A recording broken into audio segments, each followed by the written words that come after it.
ಕಾಂಗ್ರೆಸ್ನ screening committee ಸಭೆಯು ಇವತ್ತು ದೆಹಲಿಯಲ್ಲಿ ನಡೆಯಬೇಕಾಗಿತ್ತು. ಲೋಕಸಭೆ ಚುನಾವಣೆಗೆ ಅಭ್ಯರ್ಥಿಗಳ ಆಯ್ಕೆಯನ್ನು ಫೈನಲ್ ಮಾಡಬೇಕಿದ್ದ ಈ ಸಭೆ ಇದೇ 19ರಂದು ನಡೆಯಲಿದೆ. ಹೀಗಿದ್ರೂ ಮಾಜಿ ಸಿಎಂ ಸಿದ್ದರಾಮಯ್ಯ ಹಾಗೂ ಕೆಪಿಸಿಸಿ ಅಧ್ಯಕ್ಷ ದಿನೇಶ್ ಗುಂಡೂರಾವ್ ದೆಹಲಿಗೆ ತೆರಳಿದ್ದಾರೆ. ಅಲ್ಲಿ ತುಮಕೂರು ಕ್ಷೇತ್ರವನ್ನ ಕಾಂಗ್ರೆಸ್ಗೆ ವಾಪಸ್ ಪಡೆಯುವಂತೆ ಎಐಸಿಸಿ ಅಧ್ಯಕ್ಷರನ್ನ ಕೋರಲಿದ್ದಾರೆ. ಇನ್ನೊಂದೆಡೆ ರಾಹುಲ್ ಗಾಂಧಿ ಅಥವಾ ಪ್ರಿಯಾಂಕಾ ಗಾಂಧಿ ಕರ್ನಾಟಕದಿಂದ ಸ್ಪರ್ಧೆ ಮಾಡಬೇಕು ಅನ್ನೋ ಬೇಡಿಕೆಯನ್ನು ಕೂಡ ಕಾಂಗ್ರೆಸ್ ಮುಖಂಡರು ಎಐಸಿಸಿ ಮುಂದೆ ಪ್ರಸ್ತಾಪ ಮಾಡಲಿದ್ದಾರೆ. ಕೊಪ್ಪಳ, ಬೆಳಗಾವಿ ಅಥವಾ ಬೀದರ್ ಕ್ಷೇತ್ರದಲ್ಲಿ ರಾಹುಲ್ ಅಥವಾ ಪ್ರಿಯಾಂಕಾ ಗಾಂಧಿ ವಾದ್ರ ಕಣಕ್ಕಿಳಿದ್ರೆ ರಾಜ್ಯದಲ್ಲಿ ಕಾಂಗ್ರೆಸ್ ಕಾರ್ಯಕರ್ತರಲ್ಲಿ ದೊಡ್ಡ ಮಟ್ಟದ ಉತ್ಸಾಹ ಮೂಡಿಸಿದಂತಾಗುತ್ತದೆ ಎನ್ನುವುದು ನಾಯಕರ ವಾದ. ಈ ನಿಟ್ಟಿನಲ್ಲಿ ಸಿದ್ದರಾಮಯ್ಯ ಟ್ವೀಟ್ ಅಭಿಯಾನವನ್ನು ಆರಂಭಿಸಿದ್ದು ಸದ್ಯ ರಾಗಾ ಫ್ರಮ್ ಕರ್ನಾಟಕ ಎನ್ನುವ ಹ್ಯಾಶ್ಟ್ಯಾಗ್ ವೈರಲ್ ಆಗ್ತಿದೆ. ಇನ್ನೊಂದೆಡೆ ಪ್ರಧಾನಿ ನರೇಂದ್ರ ಮೋದಿ ಕೂಡ ಬೀದರ್ನಿಂದ ಸ್ಪರ್ಧಿಸಬೇಕು ಎನ್ನುವ ಅಭಿಯಾನ ಫೇಸ್ಬುಕ್ನಲ್ಲಿ ಪ್ರಾರಂಭವಾಗಿದೆ. ಬೀದರ್ನ ಯುವಕ ಗುಂಡಪ್ಪ ಬೆಲ್ಲೆ ಕರ್ನಾಟಕ ಏಕೀಕರಣಕ್ಕೆ ಬೀದರ್ನ ಗೊರಟದ 200ಕ್ಕೂ ಹೆಚ್ಚು ಜನ ಪ್ರಾಣತ್ಯಾಗ ಮಾಡಿದ್ದಾರೆ. ನೀವು ಬೀದರ್ನಿಂದ ಸ್ಪರ್ಧಿಸಿ ಗೊರಟದ ಸ್ವಾತಂತ್ರ್ಯ ಹೋರಾಟಗಾರರ ಸ್ಮಾರಕ ನಿರ್ಮಿಸಬೇಕು ಎಂದು ಆಗ್ರಹಿಸಿದ್ದಾರೆ. ಅಲ್ಲದೆ ನಿಮ್ಮ ಸ್ಪರ್ಧೆಯಿಂದ ಹಿಂದುಳಿದ ಉತ್ತರ ಕರ್ನಾಟಕ ಉದ್ಧಾರವಾಗುತ್ತೆ. ಇದು ನನ್ನೊಬ್ಬನ ಆಸೆಯಲ್ಲ, ಇದು ಇಡೀ ಬೀದರ್ ಜನತೆಯ ಆಸೆ ಎಂದು ವಿವರಣೆ ಕೊಟ್ಟಿದ್ದಾರೆ. ನಿನ್ನೆ ರಾತ್ರಿ ಮಾಜಿ ಸಿಎಂರ ಅಧಿಕೃತ ನಿವಾಸ ಕಾವೇರಿಯಲ್ಲಿ ಕಾಂಗ್ರೆಸ್ ಶಾಸಕಾಂಗ ಪಕ್ಷದ ನಾಯಕ ಸಿದ್ದರಾಮಯ್ಯರನ್ನ ಸಚಿವ ಎಚ್.ಡಿ. ರೇವಣ್ಣ ಭೇಟಿಯಾದ್ರು. ಸುಮಾರು 1 ಗಂಟೆಗೂ ಹೆಚ್ಚು ಕಾಲ ಸಿದ್ದರಾಮಯ್ಯ ಜೊತೆ ರೇವಣ್ಣ ಮಾತುಕತೆ ನಡೆಸಿದ್ರು. ಈ ಭೇಟಿಯ ವೇಳೆ ಹಾಸನದಲ್ಲಿ ಪುತ್ರ ಪ್ರಜ್ವಲ್ರನ್ನ ಗೆಲ್ಲಿಸಿಕೊಳ್ಳುವ ಸಲುವಾಗಿ ಮಾತುಕತೆ ನಡೆಸಿದ್ದಾರಂತೆ. ಆದರೆ ಇದನ್ನ ಅಲ್ಲಗಳೆದ ರೇವಣ್ಣ ಹಾಸನದಲ್ಲಿ ಬಿಜೆಪಿ ಅಭ್ಯರ್ಥಿಯಾಗಿ ಮಂಜು ಸ್ಪರ್ಧೆ ಮಾಡುವ ಸಂಬಂಧ ನನಗೇನೂ ಗೊತ್ತಿಲ್ಲ, ನಾನೇನು ರಿಯಾಕ್ಟ್ ಮಾಡಲ್ಲ ಎಂದಿದ್ದಾರೆ.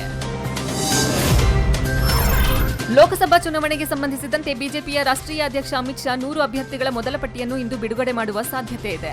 ಇಂದು ಸಂಜೆ 4 ಗಂಟೆಗೆ ದೆಹಲಿಯ ಬಿಜೆಪಿ ಕೇಂದ್ರ ಕಚೇರಿಯಲ್ಲಿ ಪ್ರಧಾನಿ ನರೇಂದ್ರ ಮೋದಿ ಅವರ ಅಧ್ಯಕ್ಷತೆಯಲ್ಲಿ ಕೇಂದ್ರ ಚುನಾವಣಾ ಸಮಿತಿಯ ಸಭೆ ನಡೆಯಲಿದೆ.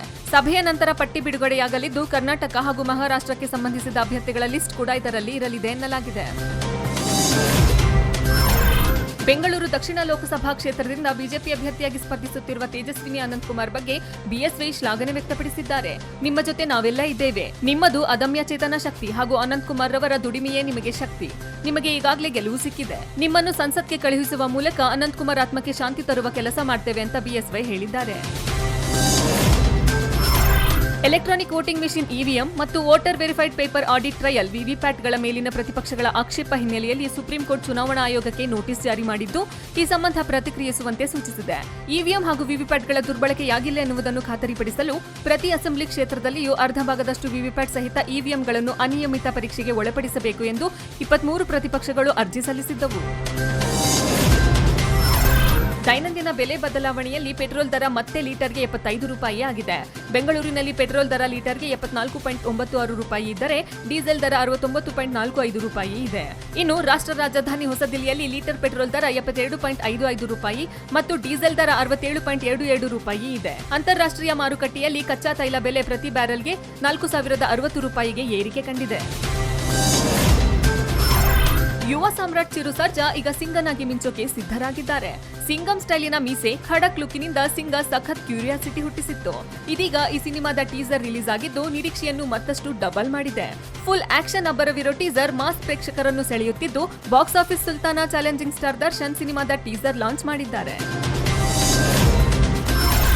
ಮಾರ್ಚ್ 17ಕ್ಕೆ ದೊಡ್ಡಮನೆ ರಾಜಕುಮಾರ ಪವರ್ ಸ್ಟಾರ್ ಪುನೀತ್ ಹುಟ್ಟುಹಬ್ಬ. ಈಗಾಗಲೇ ಅಭಿಮಾನಿಗಳು ನೆಚ್ಚಿನ ನಟನ ಹುಟ್ಟುಹಬ್ಬವನ್ನು ಸಂಭ್ರಮದಿಂದ ಆಚರಿಸಲು ಕಾಯುತ್ತಿದ್ದಾರೆ. ಈ ನಡುವೆ ಜೇಮ್ಸ್ ಚಿತ್ರತಂಡ ಕೂಡ ಅಪ್ಪು ಬರ್ಡೇಗೆ ವಿಶೇಷ ಗಿಫ್ಟ್ ನೀಡಿದೆ. ಭರ್ಜರಿ ಚೇತನ್ ನಿರ್ದೇಶನದ ಜೇಮ್ಸ್ ಸಿನಿಮಾದ ಮೋಷನ್ ಟೀಸರ್ನ ನಾಳೆ ರಿಲೀಸ್ ಮಾಡಲು ಸಿದ್ಧತೆ ನಡೆಸಿದೆ. ಸದ್ಯ ಸಂತೋಷ್ ಆನಂದರಾಮ್ ನಿರ್ದೇಶನದ ಯುವರತ್ನ ಚಿತ್ರದ ಶೂಟಿಂಗ್ನಲ್ಲಿ ಪುನೀತ್ ಬ್ಯುಸಿಯಾಗಿದ್ದು ಚಿತ್ರದ ಬಳಿಕ ಜೇಮ್ಸ್ ತಂಡ ಸೇರಲಿದ್ದಾರೆ.